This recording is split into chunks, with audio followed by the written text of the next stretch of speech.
L'Argentine a failli tomber face au Cap-Vert. La France joue son destin ce soir contre le tombeur de l'Allemagne. Et lundi, Cristiano Ronaldo va défier Lamine Yamal dans un choc qui fait déjà trembler toute l'Europe. Bienvenue dans votre revue de presse mondiale du samedi 4 juillet 2026. Commençons par la plus grosse frayeur de cette Coupe du Monde.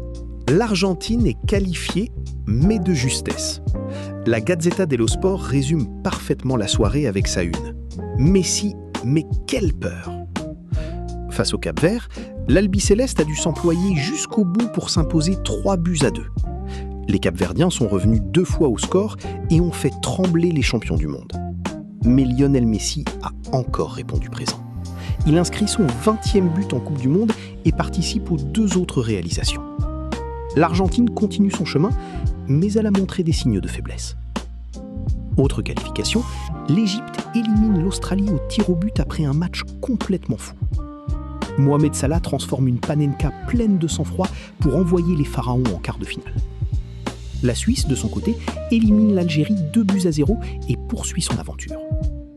Mais tous les regards sont désormais tournés vers ce soir. À 19h, le Maroc affronte le Canada. L'une des 2 équipes disputera pour la première fois de son histoire un quart de finale de Coupe du Monde. Puis, à 23h, place au choc entre la France et le Paraguay. Attention, le Paraguay n'est pas arrivé là par hasard. Les Sud-Américains viennent d'éliminer l'Allemagne au tir au but. Leur gardien Gilles est devenu un héros national. Mais en France, la confiance est totale. L'équipe affiche en une la voix des seigneurs. Comme en 1998, les Bleus retrouvent le Paraguay en 8e de finale. Mbappé, Dembélé, Olysée.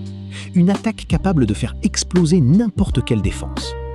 Le Figaro Sport prévient tout de même. L'heure de poursuivre la route. La France est favorite, mais elle devra éviter le piège paraguayen. Et pendant que les Bleus préparent leur 8e, toute l'Europe parle déjà d'un autre match. Lundi, Dallas. Portugal contre Espagne. Probablement le plus gros choc de cette Coupe du Monde jusqu'à présent. Marca annonce. La Rora a lancé sa candidature au titre. Toujours aucun but encaissé. Unai Simon est impérial. Lamine Yamal retrouve son meilleur niveau. En face, Cristiano Ronaldo rêve encore d'un dernier exploit. Mundo Deportivo résume parfaitement l'affiche. Le duel des générations. 18 ans contre 41. Le futur contre la légende. Au Portugal, Ojogo révèle que Rafael Leao veut offrir une victoire spéciale à son capitaine. Et Abola affiche « Nous avons plus faim que jamais ». Tout est réuni pour un match historique. Autre choc très attendu, Brésil contre Norvège, demain. Le sélectionneur norvégien Ståle Solbakken a lancé les hostilités. « On arrive, Carlo Ancelotti », avant de préciser qu'il s'agissait avant tout d'un hommage. Mais une phrase retient l'attention. « Je n'ai pas peur du Brésil ». Avec Erling Haaland en pleine confiance, la Norvège rêve de créer la sensation. Pendant que le mondial passionne la planète, une autre légende peut entrer dans l'histoire aujourd'hui. Le Tour de France s'élance de Barcelone. Tadej Pogačar vise un 5e sacre. S'il y parvient, il rejoindra les plus grands noms de l'histoire. Merckx, Hinault, Anquetil et Indurain. Mundo Deportivo titre « Tous contre Pogačar ». L'équipe lui consacre un dossier spécial. Toute la planète cyclisme est prête. Et le mercato continue de s'enflammer. En Italie, la Gazzetta annonce le transfert de Sandro Tonali vers Tottenham pour 115 millions d'euros. L'Inter accélère sur Calaili. La Juventus travaille sur Kolo Muani et Franck Kessié. Au Portugal, Benfica annonce avoir déjà encaissé 43 millions d'euros sans vendre l'une de ses stars. L'Atlético Madrid prépare une nouvelle offensive pour Oulmande.